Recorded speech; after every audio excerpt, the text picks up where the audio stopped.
ይህ በቤቱ የሚያደርጉት የእሳት አደጋ ጥንቃቄ ነው።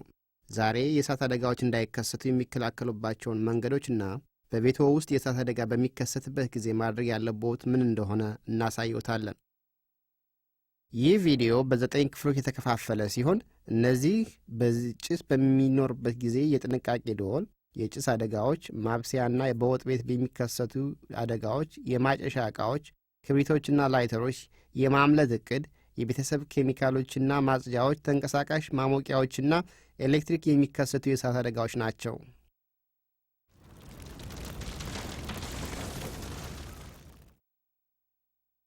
ይህ አይነት ጭስ ሲኖር ድምፅ የሚያሰማ መሳሪያ አሜሪካ ውስጥ በብዛት በቤቶች ውስጥ የተለመደ ነው። በየሳምንቱ ማጣሪያ ያለበት ባትሪዎች የሚመረምር ቁልፍ አለው። ቁልፍ ጢን በሚልበት ጊዜ አላርሙ ድምፅ የሚያሰማ ከሆነ ያ ማለት ባትሪው አልቋል ማለት ነውና መቀየር አለበት። ይህንን ድምፅ በቤቶ ውስጥ ከሰሙ ጭስ አለና በቤቶ ውስጥ በቀጣዩ አፓርትመንት ላይ እሳት ሊኖር ይችላል ማለት ነው። የጭስ አደጋዎች። ከእሳት የሚመጣ ጭስ በአጭር ጊዜ ውስጥ ሊገድሉ የሚችሉ መርዛማ ጋዞች አሉት። በአጠቃላይ ጭስ ወደ ክፍሉ ወይም ወደ ቤቱ የላይኛው ክፍሎች ይጨሳል። በቤቱ ውስጥ ጭስ ከገጠሞት ንጹሕ አየር ለመተንፈስ ወደ ወለሉ ዝቅ ብለው ይቅረቡ። ወዲያውኑም ንጹሕ አየር ወደሚገኝበት ፈጥነው ይውጡ። እርስዎ አንዴ ወደ ውጭ ከወጡ ለሌሎች እንዲጠነቀቁ ይንገሯቸው። ሰዎች ከቤት ከወጡ በኋላ እሳቱን ለመቆጣጠር በሩን መዝጋቱን ያረጋግጡ። ያልወጣ ሰው ካለ ተመልሰው አይግቡ። የውስጥ የቀሩ ሰዎች የእሳት አደጋ ሠራተኞች ያድኗቸዋል። እርስዎ አንዴ ከቤት ከወጡ በጎረቤት ወይም በሞባይል ስልክ 911 ይደውሉ። ለ911 ኦፕሬተር ከየትኛው ሕንፃ ላይ ሆነው እንደሚደውሉ አድራሻውን፣ የእሳት አደጋውን ዝርዝር መረጃና ሁሉም ሰው ያለምንም ችግር ስለ መውጣት አለመውጣቱ ይናገሩ። ከኦፕሬተር የሚሰጡትን መመሪያዎች በጥንቃቄ ያዳምጡ። ከማብሰያ ክፍል የሚነሱ የእሳት አደጋዎች። ከማብሰያ ክፍል የሚነሱ የእሳት አደጋዎች ብዙውን ጊዜ በቤት ውስጥ የሚያጋጥሙ ናቸው። እንደዚሁ ያሉ አብዛኛዎቹ የእሳት አደጋዎች በማብሰያ ክፍል ውስጥ እንዳይከሰቱ በጣም ጥቂት ደንቦች ይበቃሉ። አንደኛ፣ ሁልጊዜም የሚያበስሉት ነገር በተለይ በምድጃ ላይ የሚያበስሉት ትኩረት ይስጡ። ክፍሉ ለተወሰነ ደቂቃ ለቀው መውጣት ካለቦት እያበሰሉ መሆኑን እንዲያስታውሱ እንደ ማንኪያ ወይም ሹኪያ ያሉ አንድ ነገር ይዘው ይሂዱ። ምግቡን ለማብሰል በቂ በሆነ ሙቀት ብቻ ያብስሉ። እሳቱ ከፍተኛ በሆነ ምክንያት ብዙ የእሳት አደጋዎች ይከሰታሉ። በበለጠ የጥንቃቄ አብስለው ለመጨረስ እሳቱን ትንሽ ቀነስ ያድርጉት። ከዚህ በታች የእሳት አደጋ ወይም የቃጠሎ ጉዳት እንዳይከሰት ለመከላከል የሚረዱ የጥንቃቄ ደንቦች ተቀምጠዋል። 1. ሊዱን በቅርቡ ያድርጉት። እሳት ከተነሳ ሊዱን በማብሰያው ላይ አድርገው እሳቱን ያጥፉት። ሊዱ እሳቱን ያቀለዋል። ሊድን ከማንሳቱ በፊት ማብሰያው መያዝ እንደሚችል ድረስ እንዲቀዘቅዝ ይቆዩ። 2. የድስቱን እጀታ ከምድጃው ፊት ለፊት ዞር ያድርጉት። በየዓመቱ ብዙ ሰዎች እጀታውን እየመቱና ትኩሱን ምግብ በራሳቸው ላይ ወይም በአካባቢው ባለ ሕፃን ልጅ ላይ እየፈሰሰ ተቃጥለዋል። 3. መጥበሻው እንዳያቃጥሎት ሲይዙት ጠንካራ እጀታ መያዣ ይጠቀሙ። 4. የበሰለ ምግብ ከምድጃው አውጥተው ወደ ጠረጴዛ በሚያዛውሩበት ጊዜ ሕፃናት ከማብሰያው ክፍል ውጭ እንዲሆኑ ያድርጉ። 5. ዕቃዎችን በጽዳት ይያዙ። ቅባት ወይም ሌሎች የምግብ ዕቃዎች ተቀጣጣይ ናቸው። በጽዳት የተያዘ ምድጃ ለጥንቃቄ የተሻለ ምድጃ ነው። 6. ምድጃና መጋገሪያ የማስቀመጫ ስፍራዎች አይደሉም። የምግብ፣ የፎጣና የፕላስቲክ ሳህኖች ከማብሰያና ከሞቃት ቦታዎች መራቅ አለባቸው። ያስታውሱ፣ ቁምሳጥኖች፣ ማስቀመጫዎች፣ ምድጃዎች ማብሰያዎች ናቸው። የማጨሻ ዕቃዎች። የማጨሻ ዕቃዎች በአሜሪካ ውስጥ የመኖሪያ አካባቢ የሚከሰቱ የእሳት አደጋዎች ሌላኛው ዋነኛ መንስኤ ነው። ሲጋራ ከጫፍ እስከ ጫፍ ድረስ እንዲቀጣጠል ተደርጎ የተሰራ በመሆኑ ለእነዚህ የእሳት አደጋዎች መከሰት በጣም የተለመዱ መንስኤዎች ናቸው። አጫሹ ካልሳባቸው በቀር ሲጋራና ፒፓ በራሳቸው መቀጣጠላቸውን ይቀጥላሉ።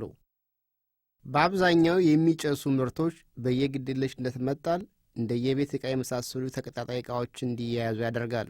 ብዙውን ጊዜ በማጨሽ ዕቃዎች መንስኤ የተነሳው እሳት በደንብ መንደድ ለመጀመር በቂውን ያህል ጊዜ ያገኛል። በቤት ውስጥ ያሉት ሰዎች ከተኙ ጭስ በሚኖርበት ጊዜ ማስጠንቀቂያ ድምፅ የሚያሰማው መሳሪያ ካልቀሰቀሳቸው በስተቀር ወዲያው ከአደጋውም አያውቁም። የተወሰኑ የጥንቃቄ ደንቦች በቤቱ ውስጥ በማጨሻ ዕቃዎች የመጣ እሳት አደጋ መከሰት ዕድሎችን ይቀንሳል። 1. መተርኮሻዎች በደረቅ ዝርግ ነገር ላይ መቀመጥ አለባቸው። 2. መተርኮሻዎች ከባድ ሰፋ ያለ መቀመጫ ያላቸውና የማይቀጣጠሉ መሆን አለባቸው። 3. መተርኮሻው ላይ ያለው ከስሩ የተወሰነ ኢንች ያህል አሸዋ ባለበት ጉዳት በማያስከትል ቆርቆሮ ውስጥ ማራገፍ። የሲጋራ ትርኳሾች በዚህ ዕቃ ውስጥ እንዲያሉ ወደ ቆሻሻ መጣያ ከመጣሉ በፊት ለአንድ ሌሊት ይቆዩ። 4. ወደ መኝታ ከመሄድዎ በፊት የሲጋራ ቁራጭ ሊወድቁ ከሚችሉባቸው ቦታዎች ላይ እሳት አለመውደቁን ለማረጋገጥ በየዕቃዎቹ ጠርዝ በእጆችዎ ይፈትሹ። 5. አልጋ ላይ ተኝተው አያጭሱ። እንቅልፍ ከያዘዎት ሲተኙ ሲጋራው አልጋው ላይ ሊጥሉት ይችላሉና። ክብሪቶችና ላይተሮች። በክብሪትና በላይተሮች ልጆች የሚጫወቱ ሳለ የሚነሱ የእሳት አደጋ ዕድሜያቸው ለትምህርት ያልደረሱ ልጆች በእሳት አደጋ እንዲሞቱ የሚመራቸው መንስኤ ነው። ብዙውን ጊዜ ይህ የሚሆነው ልጆቹ ተዘጋጅተው የተቀመጡ ክብሪቶችና ላይተሮች ግልጽ ቦታ ላይ ያገኛሉ። ልጆች ማወቅ ይፈልጋሉ። መሳቢያዎችና ቁም ሳጥኖች ጨምሮ ስለ ዓላማቸው ምን እንደሆነ ማወቅ ይፈልጋሉ። ሕፃናት ወላጆቻቸው ሻማ ሲያበሩ፣ የሚጨሱ ነገሮችን ሲለኩሱ ወይም ምግብ ሲያበስሉ ክብሪትና ላይተር ሲጠቀሙ ያያሉ። ምናልባት ሕፃናት እነዚህ ነገሮች እንዳይነኩ ሊነገራቸው ይችላል። ነገር ግን ማወቅ ስለሚፈልጉ ተደብቀው ሊጠቀሙባቸው ይችላሉ። ወላጆች ክብሪት በማይታይበትና በማይገኝበት ቦታ ማስቀመጣቸውን ቢያረጋግጡ በዚህ መልኩ የሚከሰቱ የእሳት አደጋዎችን መከላከል ይቻላል። የማምለጫ ዕቅድ። የእሳት አደጋ ሲከሰት ነገሮች ግራ ያጋባሉ። ጭስ፣ ሙቀትና ያልተለመዱ ድምጾች፣ በተለይ እሳቱ የተነሳው ሰዎች ሁሉ ከተኙ በኋላ ሌሊት ከተነሳ ሰዎች ይሞታሉ። ዕቅድ ማውጣትና ያንን ዕቅድ ከቤተሰብ ጋር በተግባር ለመለማመድ ሁሉም ሰው ያለምንም ጉዳት እንዲያመልጥ ያደርጋል። ዕቅድ ሲያወጡ እርስዎና ቤተሰቦ ግንዛቤ ውስጥ እንዲያስገቧቸው የሚችሉ ነገሮችን ባጭሩ እናጠቃልላለን። 1. ክፍሎችን፣ በሮችን፣ መስኮቶችንና ጭስ ሲኖር የጥንቃቄ ድምፅ የሚያሰሙ መሳሪያዎች ያሉበትን ቦታ ያካተተ የቤትዎን ካርታ ያስሉ። 2. ቤተሰቦ በመደበኛነት ከቤት የሚወጣበትን መንገድ ይሻሉ። 3. ያ መንገድ በጭስ ወይም በነበልባል ከተዘጋ ሌላ ሁለተኛ መውጫ ከመኝታ ክፍል የሚያስወጣ ሌላ በር ወይም መስኮት ማግኘት አለብዎት። ይህንን ሁለተኛ መውጫ ለመለየት ሁለተኛ መስመር በተለየ ቀለም ያስምሩ። 4. ከቤት ውጭ ሁሉም ሰው የሚገናኝበትን ቦታ መለየት በጣም አስፈላጊ ነው። ከሕንፃው ውጭ ከቤቱ ፊት ለፊት አንድ ቦታ ይምረጡ። ሁሉንም በካርታው ላይ ያሉ የማምለጫ መስመሮች ከዚህ መገናኛ ቦታ ላይ ያገናኙ። 5. ወደ 911 የሚደውለው ሰው ማን እንደሆነ እንዲሁም የመጀመሪያው ሰው በአጋጣሚ ቤት ባይኖር ወይም መውጣት ባይችል ሁለተኛ ሰው ማን እንደሆነ ይወስኑ። ይህ ሰው የእሳት አደጋ ሠራተኞች በስፍራው ሲደርሱ ሊያናግራቸው በቤቱ ፊት ለፊት መሆኑን ያረጋግጡ። የአፓርትመንቱን ቁጥር ጨምሮ አድራሻውን፣ ስልክ ቁጥሮውን ይጻፉ። ለ911 ሲደውሉ በቀጣዩ የሚነሱ ጥያቄዎችን ለመመለስ ዝግጁ ይሁኑ። 6. ስለ ዕቅዱ ማብራሪያ ለመስጠት ከሁሉም የቤተሰብ አባላት ጋር ስብሰባ ያድርጉ። ለሚነሱ ጥያቄዎች መልስ ይስጡ። የእሳት አደጋ ሲከሰት እያንዳንዱ ሰው ምን ማድረግ እንዳለበት ስለ መገንዘቡ እርግጠኛ ይሁኑ። 7. ይህንን የዕቅድ ከቤተሰብ ጋር በጥንቃቄ ይለማመዱ። ሁሉም ሰው በሮቹን፣ መስኮቶቹን እንዴት እንደሚከፍት የሚያውቅ መሆኑን እርግጠኛ ይሁኑ። 8. በመጨረሻ ዕቅዱን ቤተሰቡ ሁልጊዜ ሊያይ በሚችልበት ቦታ ይለጥፉት። እቅዱን ሲያዩ ምን ማድረግ እንዳለባቸው ያስባሉ።